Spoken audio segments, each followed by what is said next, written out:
আপনারা দিনে অনেকটা সময় ফোন কলে কাটিয়েছেন। এমনও অনেক দিন গেছে আপনারা ঘন্টার পর ঘন্টা শুধু ফোনে কথা বলেছেন।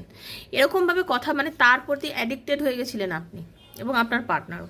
আপনার পার্টনার এবং আপনি আপনারা দুজনে পুরো অ্যাডিক্টেড হয়ে গেছিলেন। দুজন দুজনকে ছাড়া চলতেই পারছিলেন না, দুজন দুজনকে ছাড়া চলতে পারছিলেন না। এই পরিস্থিতিতে আপনাদের মধ্যে কখনো হঠাৎ করে একজন থার্ড পার্টি চলে আসে, বা সে হতে পারে ম্যারিড, আপনি ম্যারিড বা সে ম্যারিড, বা আপনাদের রিলেশনশিপের মধ্যে হঠাৎ আপনাদের মনে হয় যে রিলেশনশিপে কোনো থার্ড পার্টি আছে।